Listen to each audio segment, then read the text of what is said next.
When I was in college, I was out and about with my then boyfriend. We had gone to dinner, then went to Walmart to get some typical college food so we could survive a Sunday in. I was dressed up in a casual, dressy outfit. We decided to split up while we shopped, perhaps to do quicker shopping, but I don't remember the exact reason why. I was wandering the grocery aisles when I noticed a girl who was about my age. In a friendly manner, we casually smiled at each other and continued shopping. It didn't seem weird at first, but I kept noticing her in the same aisles as me, and a big, muscular man was never far behind us. Eventually, I texted my boyfriend and asked where he was and continued shopping. Next thing I knew, the girl approached me and complimented my jacket.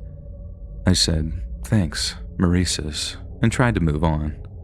She stopped me and said something along the lines of, "Hey, you look like you're my age and you seem really nice.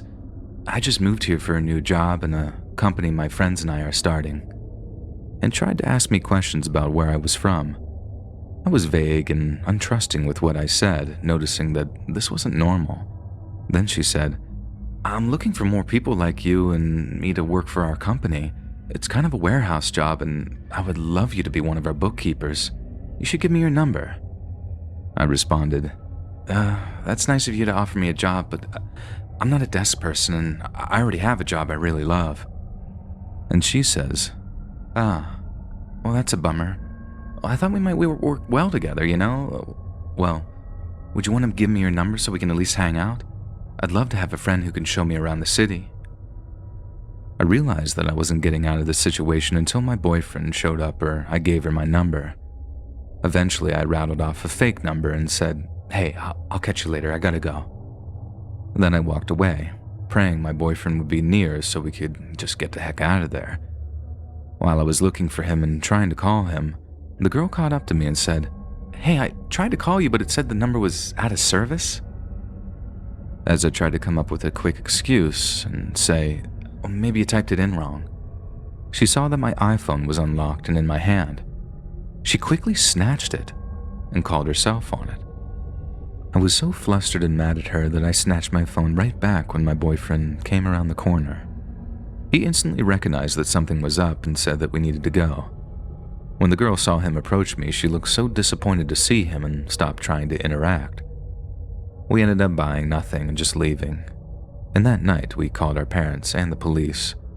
The police said they didn't think it was anything ill-intended, but I was sure that it was probably trafficking, as that's something that's happened around that area before. I was going to switch my phone number because I was so scared. I blocked them and turned off all location access on my phone. I was too scared to go anywhere alone for a while, and I even told my coach, so she was aware.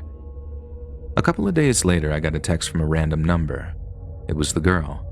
She sent a picture of my best friend who was out drinking downtown with some of her other friends.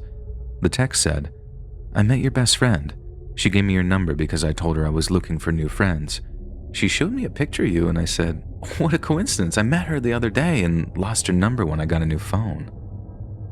Now, about 2 minutes later, I got a text from my best friend saying, "I gave your number to a girl who wants to make friends around here and is looking for people to join her business.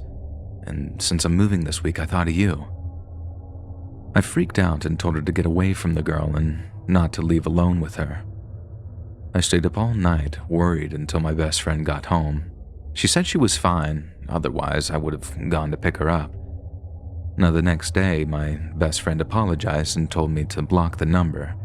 She said that the girl in her group had tried to ditch her, but she kept showing up at the bus that they were at. The girl was relentless and texted my friend all night, trying to get her to go hang out at her place. My best friend also said that when she asked about the business, the girl wouldn't give her many details other than it was a warehouse somewhere, and that would pay her great and it was in town. If she wanted a tour of it, the girl said that she would take her, and she even said that she would take her there tonight. We never heard from this chick again, and today I was listening to a podcast that mentioned different trafficking tactics, including vague jobs where they would pay you well but needed you to come meet with them for some more information, and a new-to-town girl who desperately needs new friends, things like that. I've been thinking about this all morning, and I'm glad I felt uncomfortable and that my friend didn't go with this girl. But I am mostly mad that the cops ignored my concern and just thought it was nothing, even though it's pretty clear trafficking has occurred in my area and in that Walmart specifically before. I just hope they wrote down the tip that I gave them that night, but I doubt they did.